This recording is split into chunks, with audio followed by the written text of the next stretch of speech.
Hello students, future nurses. Today we're going to cover the head, eyes, ears, nose, and throat assessment. We're going to start off by utilizing the principles of assessment, where we're going to start off with inspection, where inspection is going to be visualizing some of these things, like visualizing texture, color, characteristics of the patient for each structure that we're examining. And then we're going to follow with palpation. So palpation is going to be actually touching the patient, whether it's touching their head, their nose, their eyes, to assess, the mobility, the function of that structure. And then we're going to follow with percussion if applicable. Percussion is mainly going to be used for the respiratory and the abdominal assessment systems. So we're going to skip through that one for today's lesson. And then the last one's going to be auscultation. So again, auscultation is going to be mostly pertinent to the respiratory, cardiac, and abdominal assessment. So for today, we're doing inspection and palpation.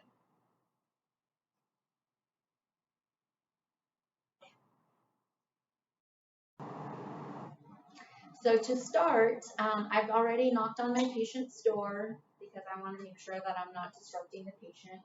So my patient is awake and alert, so I am going to come in and I'm going to do hand hygiene. Okay, and put on my gloves and introduce myself. Hi, Miss Bloom. I'm Cynthia. I'm your nurse. Today, you saw me earlier today. I am here to do an assessment. We've already done your vital signs, but I just wanted to check your head, eyes, ears, nose, and throat.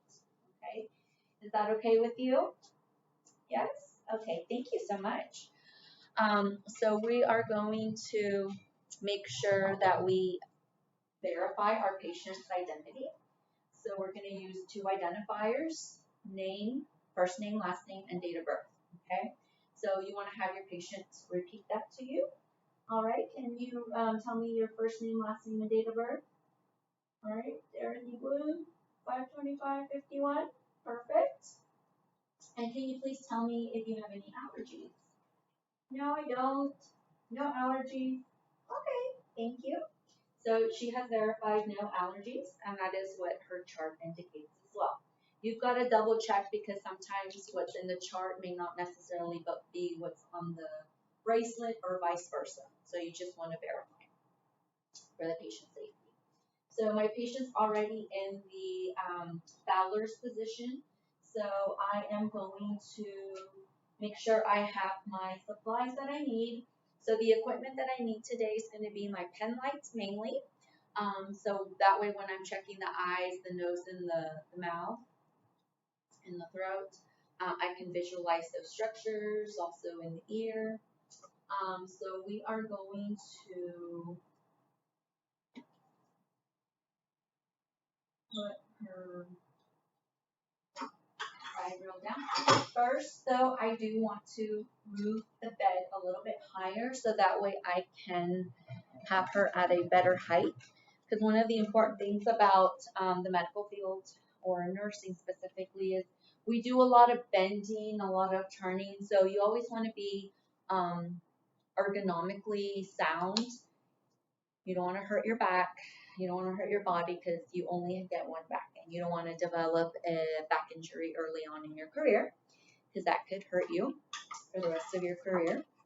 And so we are going to bring the height of the bed up.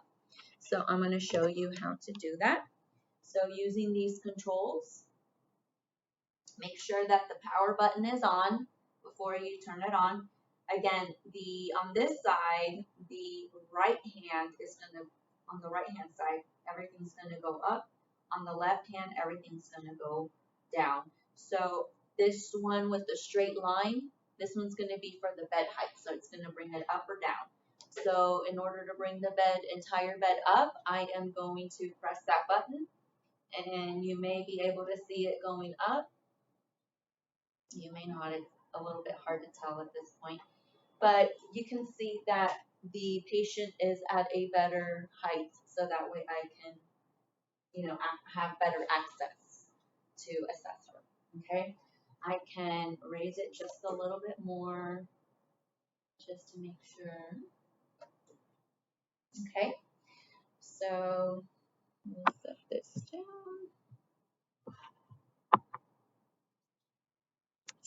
All right, Miss Bloom, how are you doing today? Did you sleep well?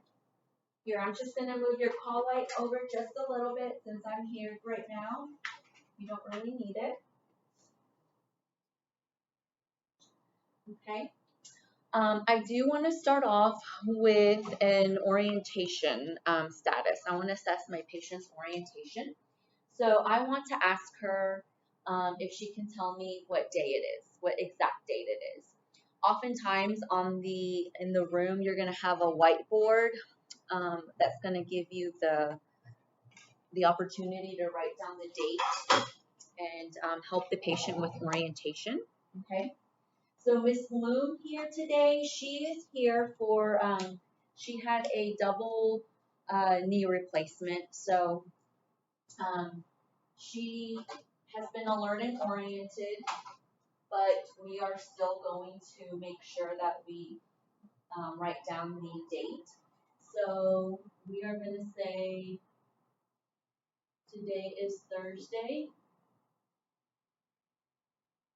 December 9th. Okay. And the nurse's name,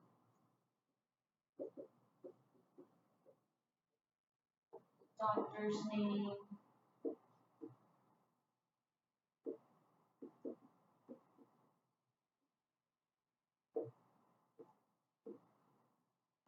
you can usually have goals.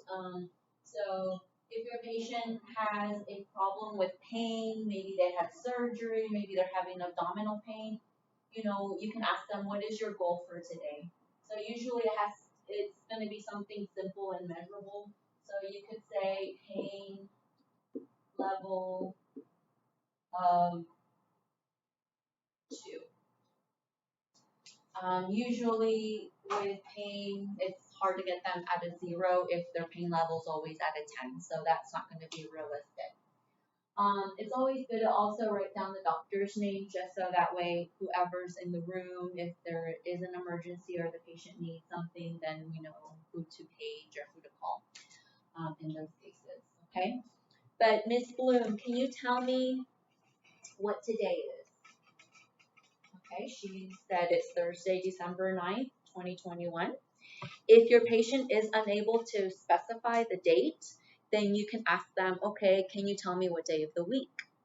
Okay, so it would be Thursday or Wednesday, okay? If they're not able to tell you, then you can say, well, can you tell me what month? If they can't tell you that, then you could say, can you tell me the year? They can't verbalize that, okay, can you tell me the who's the president, who's the current president? So you're going to start off very specific with a specific date, and if they can't tell you that, then you want to go further out, like more abstract. So eventually, like who is the president, or who, trying to gauge if they're in the same era, in the same decade. So part of the orientation, you're orienting or you're assessing to make sure the patient is oriented to self. So she told me her name and date of birth. So that indicates that she is oriented to self. If the patient tells you a different name or a different date of birth, then that's going to be questionable. You also want to assess, are they oriented to time? So that would be with the date, okay, oriented to time. So it's going to be person, place, time, and situation. So the place would be, can you tell me where you are? Do you know where you are? Try to be open, ask open-ended questions like, can you tell me, tell me where you're at right now. Because if you say, can you tell me, then they could say no or yes. that kind of shuts off that communication. So you could say, tell me where you are right now. So they could say, I am at University St. Thomas Medical Hospital or hospital. Or, you can assess, because if a patient is disoriented either because of their medical condition, or maybe they're already showing signs and symptoms of dementia, then they might be telling you something different, like, oh, I'm at home, I'm in my room. So that tells you, they do not know where they are, so they are not oriented to place. And then oriented to situation would be when you're asking them, can you tell me what brought you to the hospital? So if they know what's going on, like, oh, well, I had a surgery, I had both my knees replaced, or I'm here because I had a heart attack, I'm here because I had a stroke. So if they can tell you those things, then they are oriented to situation. If they don't know, they can't verbalize what's going on with them, what brought them to the hospital, then they are not oriented to the situation. So typically when a patient is oriented to all those four things, we state that the patient is oriented times 4, because they're oriented to person, place, time, and situation. What's really expected is the oriented times 3. So to person, place, and time. Okay, situation is usually might be one of those things that kind of gets left off in an emergent situation, but usually it's good practice to have all 4. You're also assessing to make sure that the patient is alert, because you want to make sure that they are arousable. So if your patient looks like they're asleep, okay, and you're saying, Miss Bloom, hi, how are you? And they are not responding, they're not waking up, that could indicate they're difficult to arouse. So that could suggest a neurological condition, or maybe a medical condition. Maybe it could be electrolyte imbalances. Maybe it could be their kidneys aren't working, and so toxins are going to their brain. Maybe it's circulatory. So if they're not getting enough blood to their brain or enough oxygen to their brain, that could cause confusion and disorientation. So that's why it's very important to assess for orientation to make sure everything is top notch, okay, with the patient. Okay. So once we've discussed that with our patient and she was able to verbalize everything correctly, I can indicate and document later on that the patient is awake. She's awake, alert. She's alert. She's able to respond to me. She's engaged. So she's alert, and she's oriented times 4. Okay. All right, Ms. Moon, thank you for answering those questions for me. So in my assessment today, I am going to, I want to inspect your head. Okay, I'm going to inspect the head for any abnormal shape.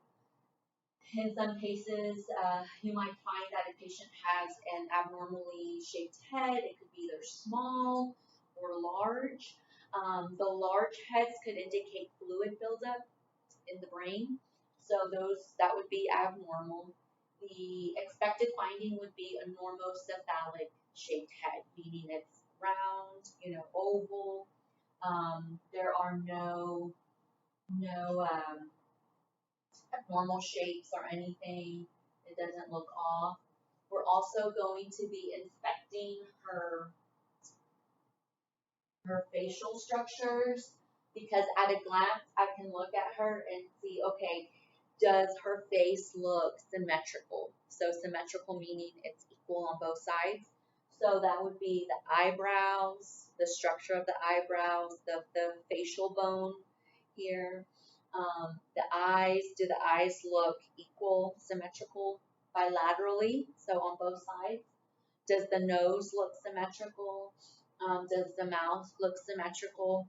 In some cases, if a patient has had a neurological event, such as a stroke, a CVA, which stands for cerebral vascular accident, or Bell's palsy, which is another neurological event, it could cause the eyes to be droopy or the mouth to be droopy, so it'll be off.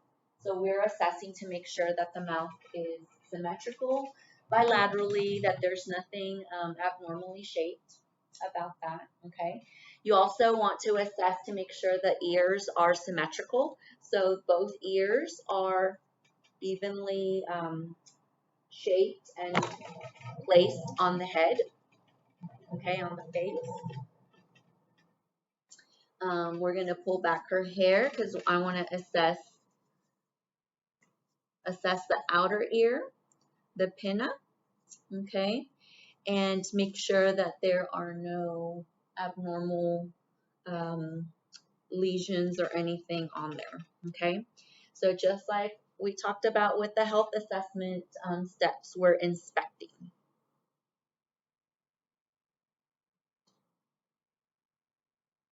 So once I finished inspecting the structure of the head, I am going to palpate the structures of the skull.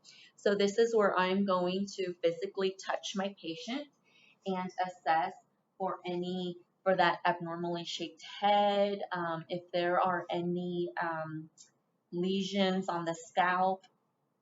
In some cases, you'll have patients that, if they've had a brain bleed due to a stroke or maybe head trauma, maybe an aneurysm, all that fluid from the blood is going to go into the brain. And usually with the skull, once that's filled up, that pressure has nowhere to go.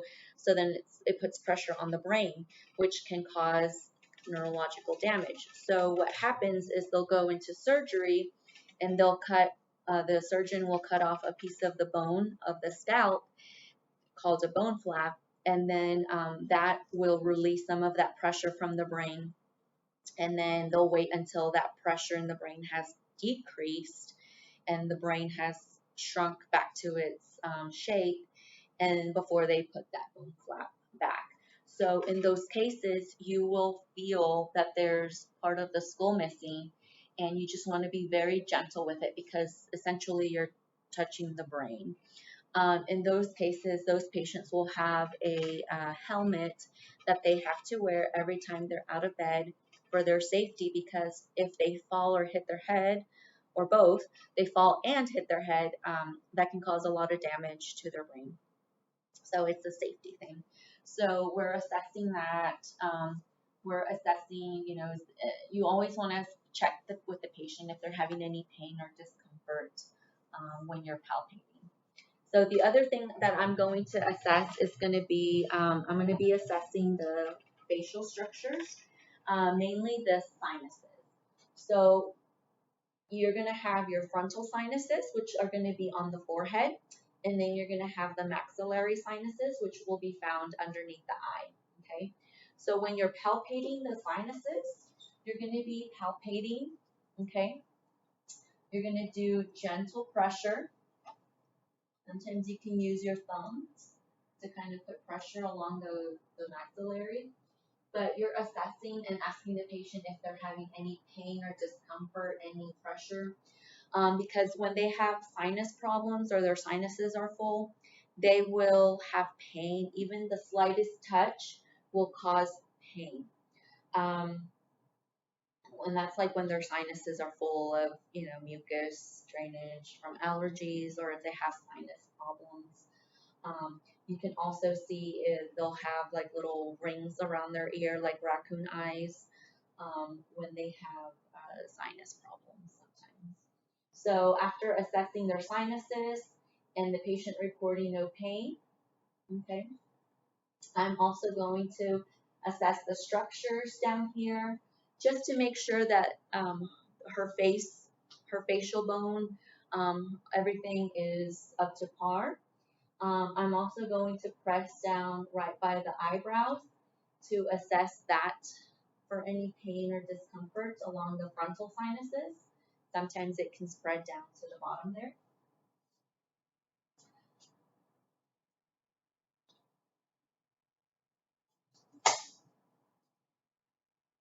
So in this case, I would assess the sinuses for tenderness. So I would document it as no pain or tenderness noted in the frontal and the maxillary sinuses. Okay. So then now I am also going to inspect.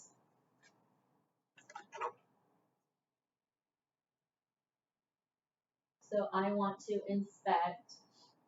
I'm going to move down. So I started at the top, okay, with the head, and I'm going to move down. I'm going to, since I'm here, I'm going to assess the eyes. I want to assess the pupils. So there's a test called PERLA.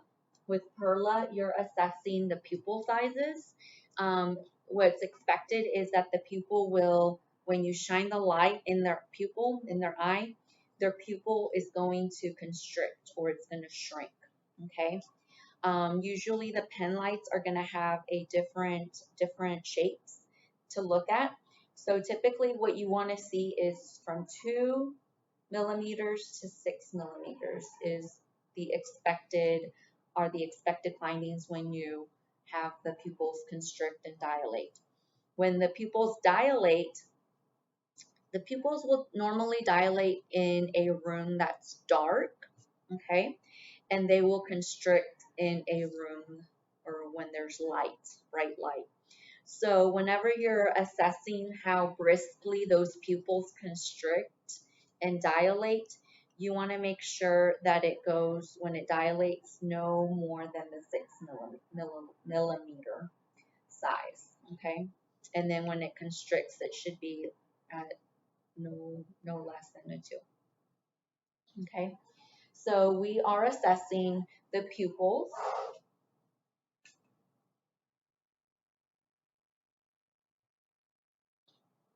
And we're going to make sure that I'm going to move this over so you can see from this perspective. So I'm going to start from the outer end and bring my pen light forward right across the patient's eyes, okay? And this is so that way the patient can stare straight ahead. So I'm going to instruct my patient to look straight ahead so that way I can visualize the eyes, okay? So you want to tell them not to blink, and you're going to pass that pen light over their eye, okay? And you want to see, again, if that pupil constricts and dilates back to its shape after you've passed the light. And you might have to repeat it a couple times so that way you can gauge it. In most cases, it helps if you dim the lights in the room that you're in, so that way you can see a response better, okay? So once I have assessed my patient and I see that pupil constrict when I shine the light and then it dilates back to its normal shape, then that is considered, pupils are equal, round, and reactive to light, okay? Because you want to see, are the pupils also round? You want them to be round. Now, what is the pupil? The pupil is going to be the black color. The brown is going to be the sclera, okay? When you're inspecting the eyes, you're inspecting those structures. You're inspecting, okay, do the eyes look symmetrical bilaterally? Do the eyelids look droopy, which is called ptosis, P-T-O-S-I-S, which could be neurological. You're assessing the eyelashes. Do the eyelashes have sufficient hair or lashes? The eyelids, do the eyelids have sufficient eyelashes? There are some conditions where, you know, the patient might lose hair, and the eyelashes are one of the components that fall off. You're also assessing the structures of the eye. So you're going to have the sclera, which is going to be the white part. So the white is the expected finding. However, as time goes by, adults develop little blood vessels in the eye. So you'll see the blood vessels. Sometimes it'll be really red, sometimes kind of pink. And that's typical. However, if their eyes look really red, it could indicate many things. It could be high blood pressure. It could be from diabetes. It could be that they have in the sclera that they have an infection in their eye or irritation, allergies. So it could be many things. The other variation that you might see in the sclera is going to be yellow. So yellow, if the sclera are yellow, that indicates liver problems like cirrhosis. Okay. In some cases, you can also see if there is a grayish tint to it, which could indicate, I want to say it's respiratory, like they're not getting enough oxygenation. So, but the primary one is going to be the yellowing, indicating cirrhosis. So you're assessing the sclera, you're assessing the iris. So the iris is going to be the color. So there's different variations. You're going to have black eyes, brown eyes, blue eyes, green eyes, hazel, a grayish tint. You also want to assess, does the patient wear contacts? Because sometimes if your patient is wearing colored contacts, then that's not their true eye color. We're also going to be assessing the conjunctiva. Okay, so inspecting the conjunctiva. So the conjunctiva is going to be the this lower eyelid part, okay, the tissue underlying. So the conjunctiva should be pink and moist, okay, on the top and the bottom lid. In the abnormal findings, the conjunctiva might be pale and dry or really red, which could indicate conjunctivitis or pink eye. Or sometimes you could have allergic conjunctivitis, which is just due to allergies. So you would assess both eyes the same. So whenever you have two structures of the same, you always want to assess them at the same time, or one first and then the other, because you want to assess for symmetry on both. Okay.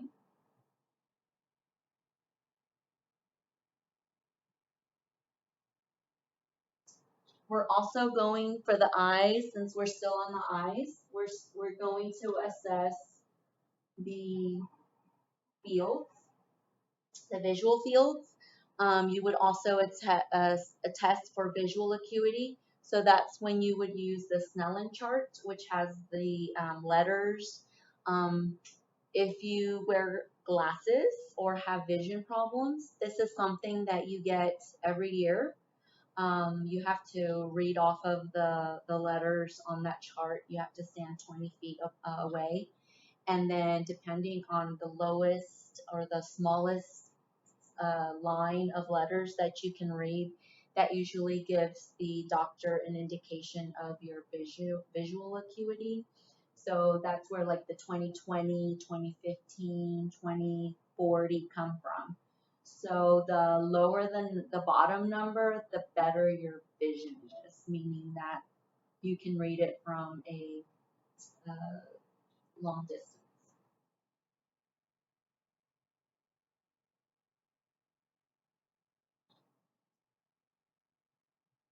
So with the eyes, again, we're going to check the peripheral vision, the visual fields.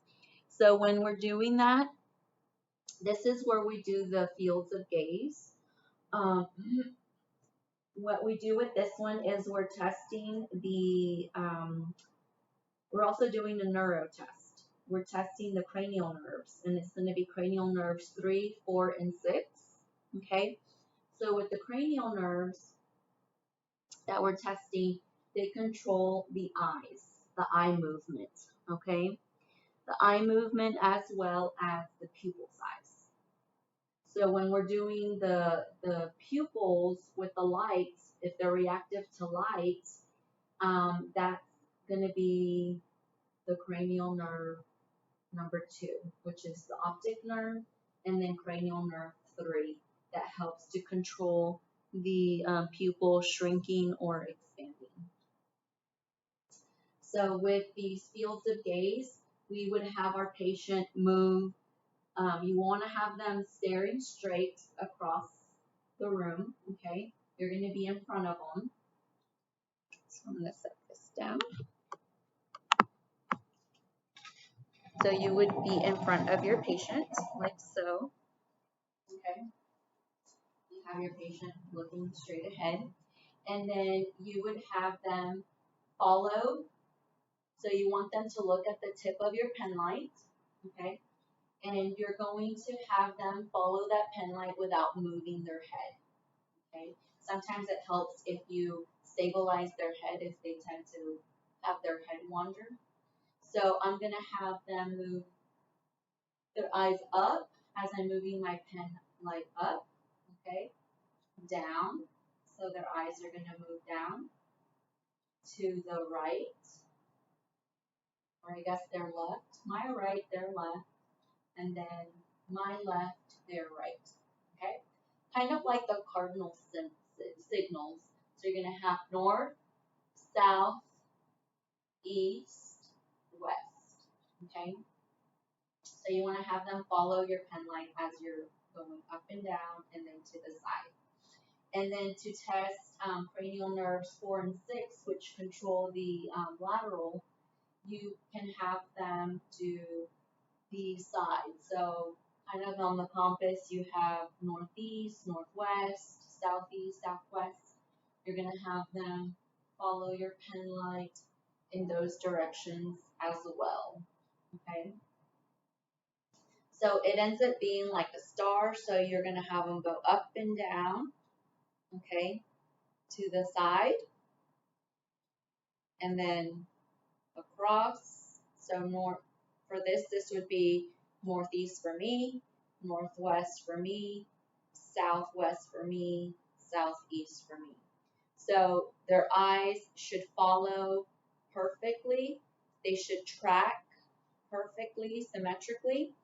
The abnormal finding to this exam would be that their eye goes, their both eyes do not track at the same time equally.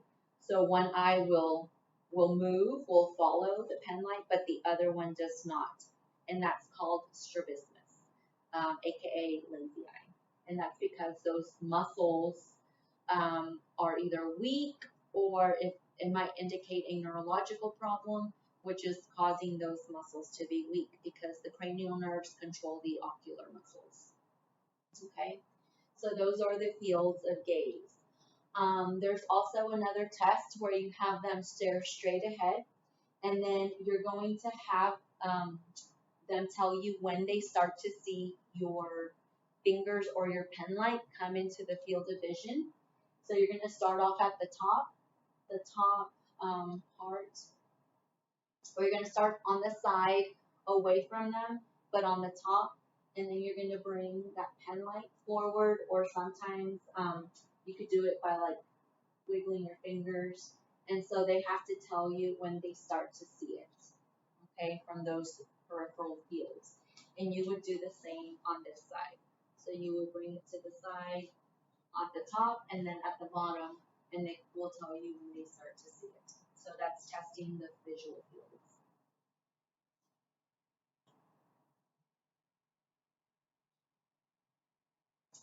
Another component as part of the test to assess for light and reactivity to light is accommodation. So accommodation is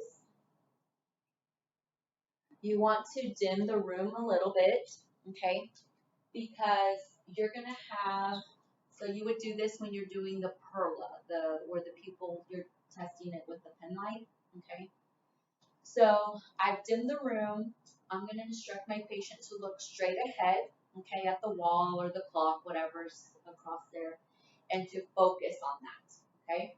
And then I'm going to get in front of my patient, and I'm going to have them stare at that object, and then I'm going to put my pen light in front of them, and I want them to look at the pen light, okay? So they'll look at the object, let's say it's the clock.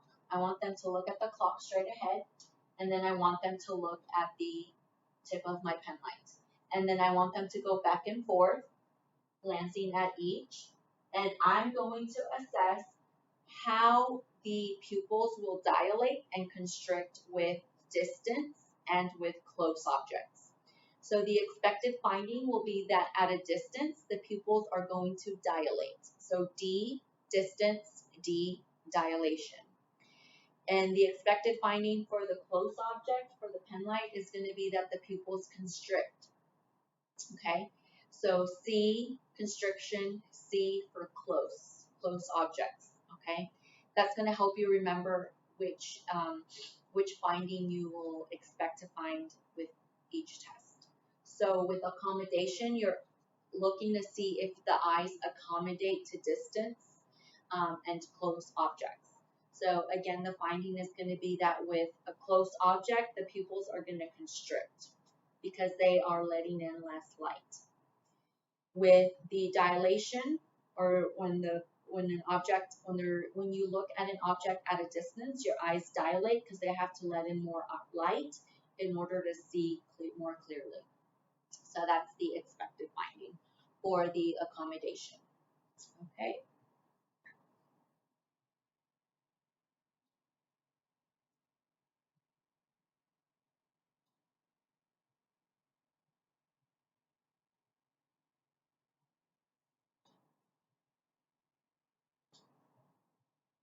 So as we're moving down, I'm going to start assessing.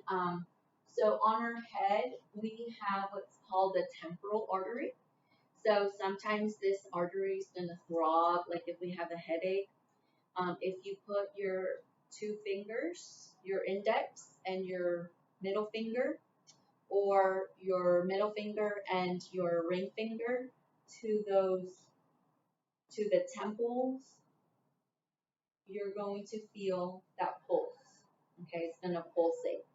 And that sensation is just the blood passing through that blood vessel. So you're going to assess the temporal arteries, and you want to make sure that they are equal in intensity, okay, bilaterally. If the pulsation is off, okay, where it feels like one's beating before the other, that could indicate an irregularity, and that warrants further assessment would be from the doctor at that point. Okay, so our the assessment of the arteries are going to be that the pulses are equal.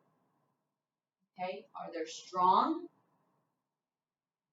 And we always grade pulses on a scale of 0 to 4, which we'll go into more detail when we do our cardiac assessment. So I would say that the pupils are equal and strong bilaterally, so on both sides. The grading we will go over when we do the cardiac.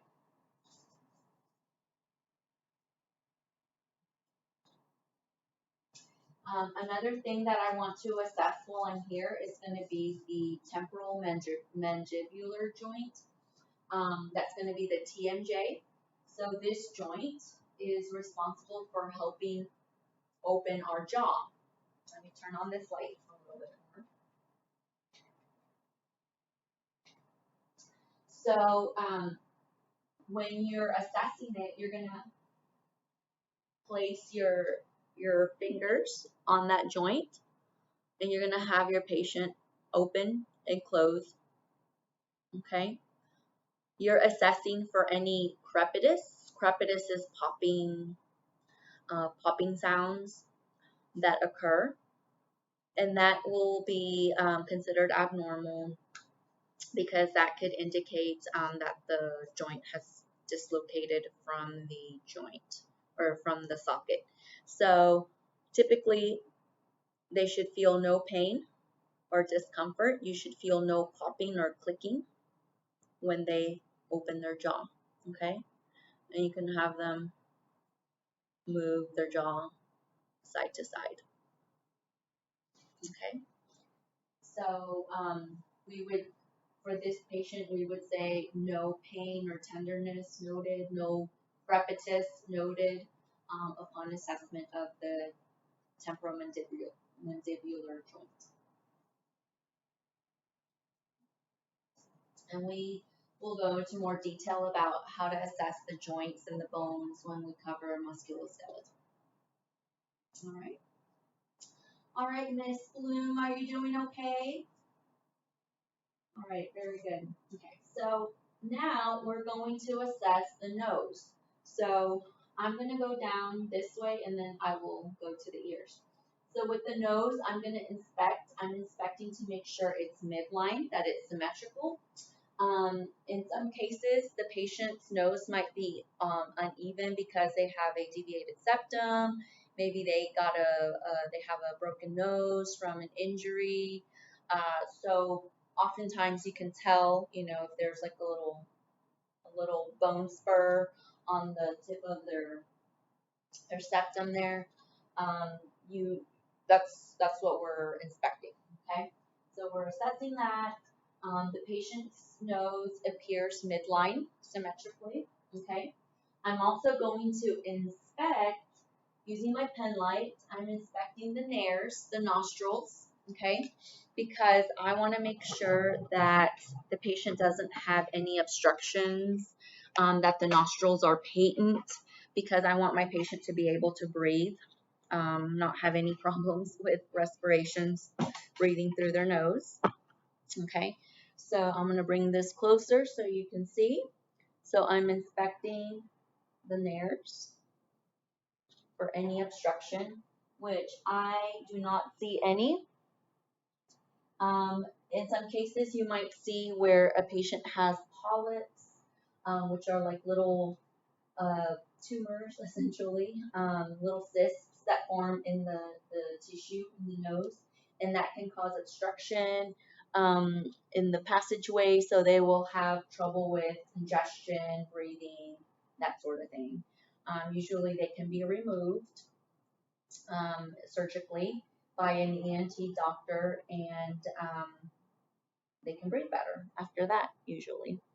So at this point too, you can also assess the septum to see if it's deviated or anything like that. So once I did my inspection, the next step is palpation. So I'm going to palpate the nose, okay, for any problems, any pain or discomfort, any structural abnormalities that maybe I didn't catch whenever I inspected. I also want to assess patency, so I'm going to cover one nostril, and I'm going to have my patient blow out and then breathe in, okay, because I want to assess that patency. You might have them do it a couple times in order to make sure that they understood the instructions. And then once you do one, you always want to do the other because you want to assess bilaterally. You want to assess for symmetry. Is it the same? Okay.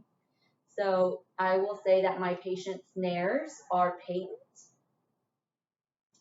and the patient does not have any polyps or deviated septum noted. Okay. One of the tests that we can do at this point too is the smelling test. So this is testing olfactory cranial nerve 1. You want to assess, can the patient smell? Because in some cases, like neurological damage, they will not be able to smell. For instance, also in COVID, people that have had COVID, they are still having problems with their sense of smell. So we want to assess to see how, if there's any improvement, or for instance, if they've had a stroke, how severe their stroke was, because strokes can affect the olfactory nerve and cause the loss of smell in some patients. So at this point, you can use an alcohol wipe that you would tear open, and you would have the patient smell it. You would pass it through the patient's nose, and they would smell it. So I will show you. Okay, so here's my alcohol swab. So I'm going to tear it open, and I will cover one of the nares because I want to make sure that I'm assessing both symmetrically. And so I would pass it over, and I would have your patient close their eyes so that way they don't see what it is that you're passing through. Otherwise, it's not going to be an accurate assessment. So I'm going to have my patient close their eyes and I'm going to cover one of their nostrils. So this one's going to be the right nostril. I'll pass my alcohol swab through and I'll have them tell me what it is. And then I will repeat and do it on the other. And you can change it up. It doesn't have to be an alcohol swab. It's just this is the most accessible thing that we have in the hospital. But if you work at a clinic, you could use the smelling. They have these scents, essential oils, whatever your facility has. So if the patient's able to verbalize correctly what it is, then that you will note that the cranial nerve 1, the olfactory cranial nerve, is intact. And you will need to know the names of the cranial nerves and the number as well, and be able to verbalize which cranial nerve it is that you're testing during the head to toe skills test. All right, so now that I'm done with the nose, I'm going to go and complete my the rest of my assessment. So I'm going to move down to the mouth, okay? So in the mouth, I'm going to inspect. I'm inspecting the cavity, the oral cavity. I'm going to have my patient open their mouth, say, ah. I want to make sure that the structures are intact, that the uvula, which is the little thing that hangs in the back of the mouth, that's midline. I want to make sure that their teeth are intact. This is important because if your patient has dentures and the dentures are not in place, that's going to affect how they're able to eat. And if your patient's dentures don't fit correctly, then that's going to cause them to develop ulcers in their gums, which can cause infection and cause more problems for your patient. So you always want to make sure that their dentures fit appropriately. If they don't have dentures, if they have their natural teeth, do they have all of their teeth? Sometimes people will have crowns, sometimes they'll have fillings, they'll have all sorts of things. So you want to assess and make a note of those things. So Miss Bloom miraculously has all her teeth, all her natural teeth, and they are in good shape. They are not chipped. They're white. They're aligned. Her gums are pink and moist. There are no signs of ulcers or lesions in the mouth. The tongue. So you would have your patient stick out their tongue and you would assess the tongue. Does the tongue look pink and moist? Does it look midline? Does it look symmetrical? You want it to be, because if not, that could indicate a cranial nerve problem.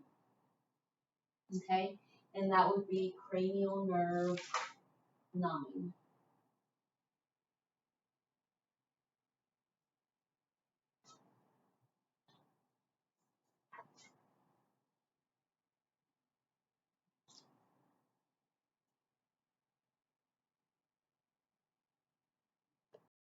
So cranial nerve 9 and 12 control the tongue.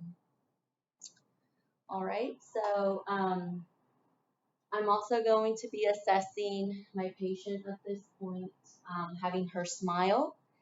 So I'll have her smile. I want to assess that smile to see if it's symmetrical. Sometimes when it's not, they'll only be able to raise one side of their face, which again could indicate it's from a stroke or from Bell's palsy, which they're neurological. Then we're also going to be assessing the hard palate.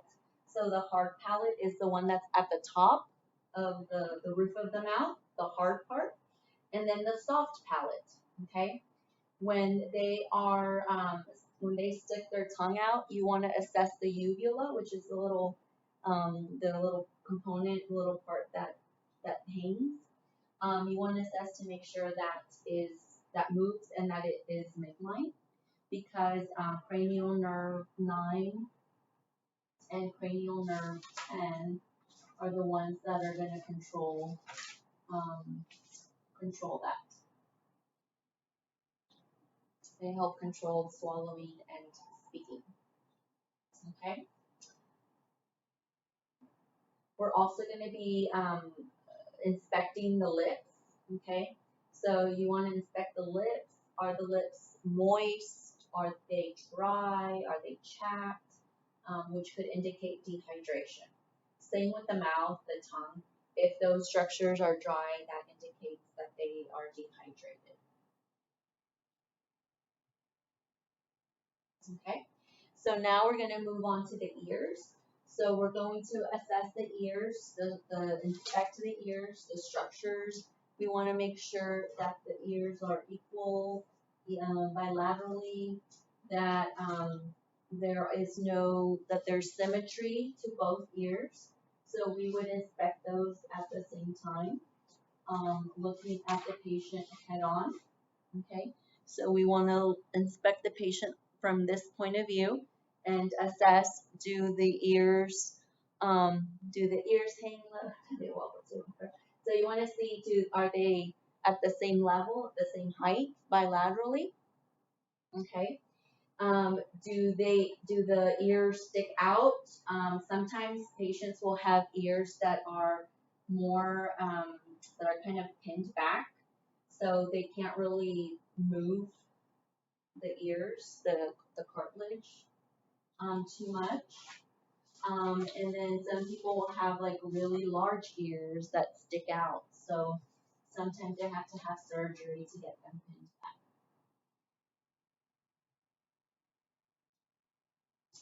Then we're also going to inspect, so we're doing both sides. So we're also going to inspect the inside of the ear. So we're assessing that canal, that auditory meatus, okay? You want to assess to make sure there's no blockage that could be from cerumen or earwax, okay? Which could impact hearing problems. It could cause hearing problems.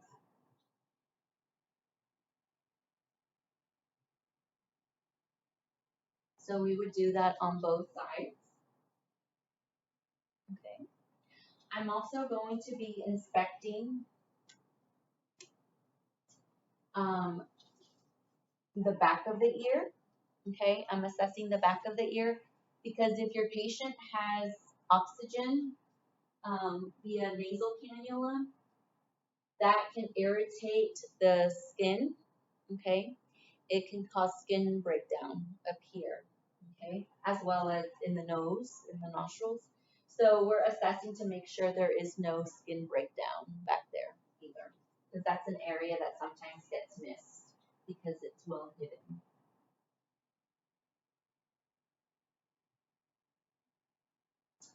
From here, then we're going to palpate. So we're going to palpate the mastoid area. So the mastoid area is going to be the area right here in front of the ear, and then mainly back here, actually, sorry, behind the ear. But you can palpate in the front here because sometimes when you palpate, it can cause the patient pain. But we would palpate the mastoid area, which is the bone that sticks out behind the ear. Okay, so you want to palpate that for any pain, tenderness,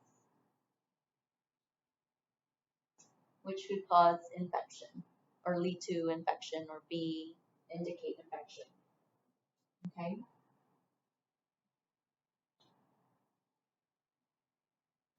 At this point, if you have an otoscope, you can use it to inspect the eardrum.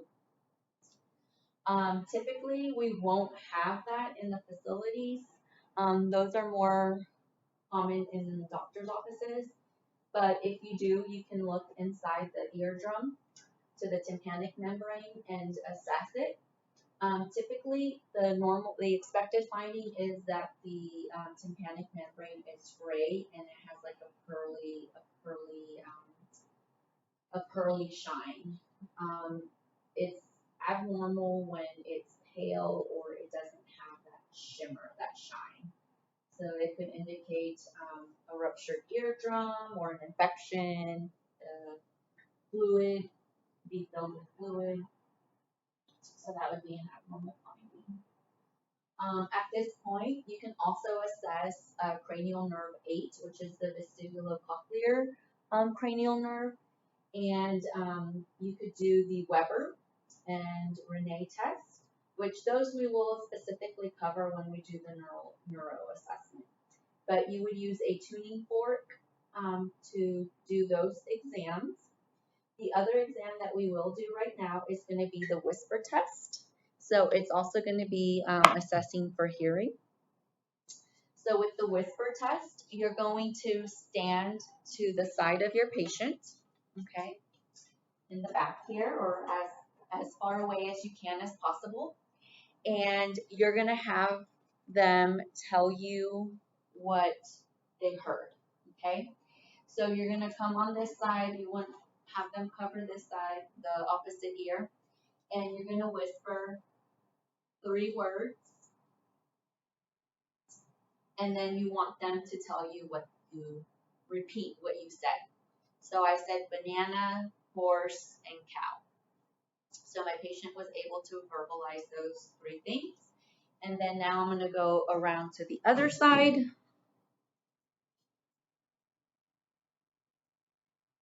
I will cover this ear, and I will do the same. So I said yellow, red, orange, and the patient verbalized those 3 correctly.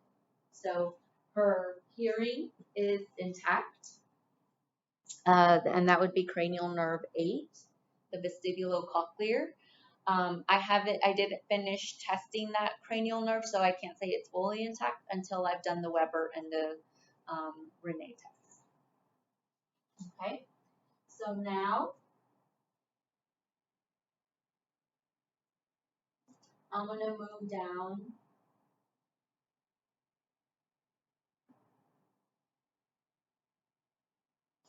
and I'm going to assess the neck.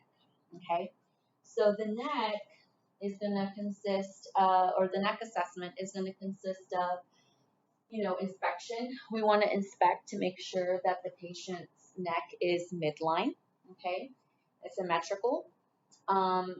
You're assessing the trachea. The trachea is going to be the windpipe, the tube that helps us breathe, delivers the oxygen to the lungs, or the air to the lungs. And then we are going to, so we're inspecting that, okay.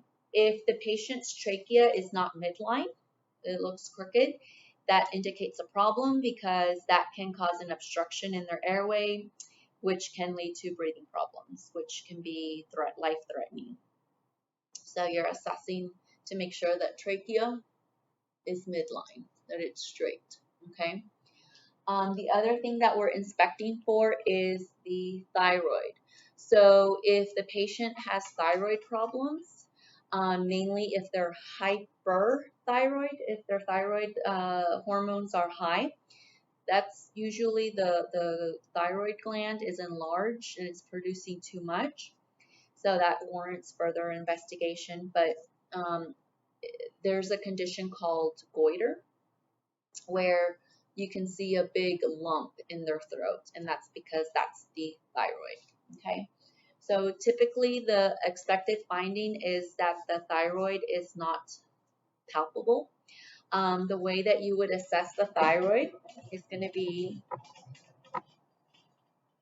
from the back, okay?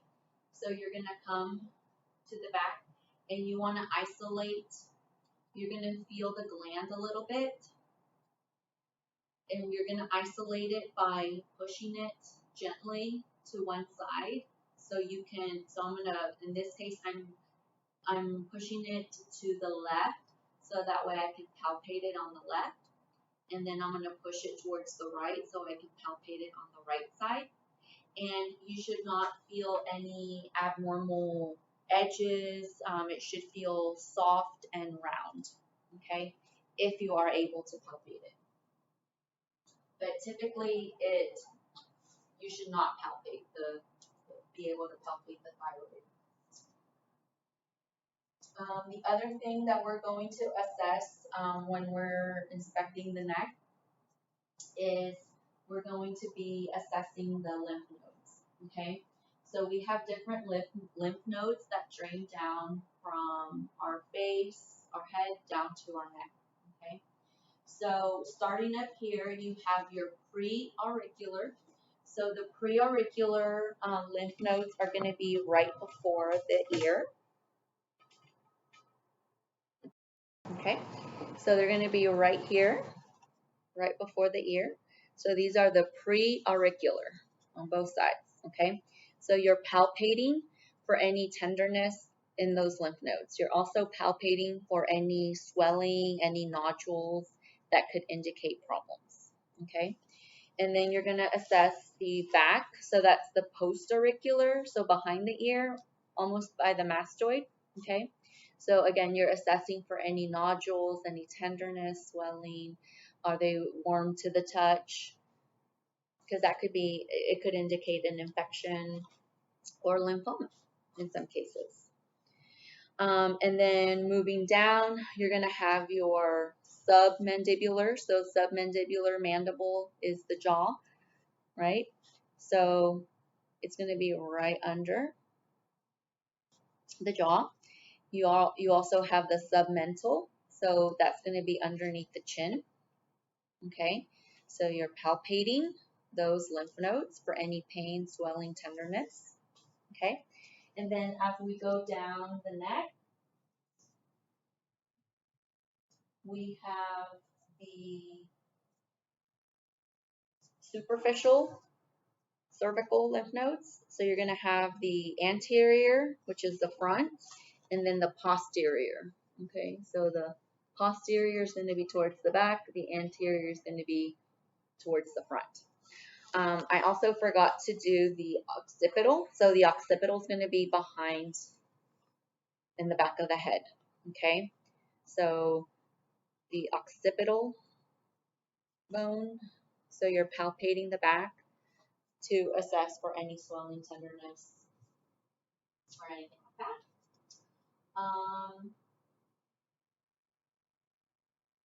We're also going to do the supraclavicular. So those are going to be right above the clavicle. Okay, the clavicular, supraclavicular lymph nodes. So because everything drains down. So if there's a problem up here, there's going to be a problem down here as well, most likely. So we're palpating for any pain, discomfort.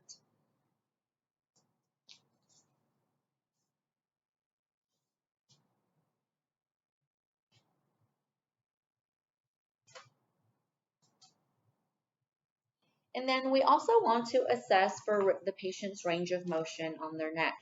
So with the range of motion, we're going to have the patient turn their head to the side, okay, and then front and back, okay.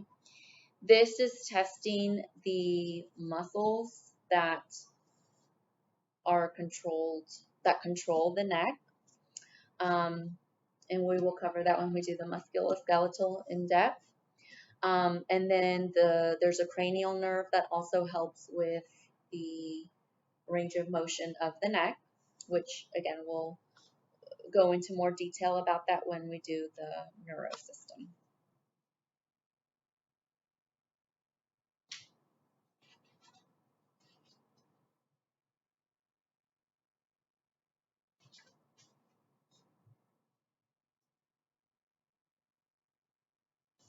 If you have any questions, we will discuss in lab. But please read your PowerPoints and read the chapters in your book and watch the videos in the resources section of your text. Those are really great. This video was created to help you be able to remediate and be able to view it many times, so that way it helps you understand the assessment. So that was the head, eyes, ears, nose, and throat assessment. We will be covering the respiratory assessment in the next section. Thank you so much. Have a good day.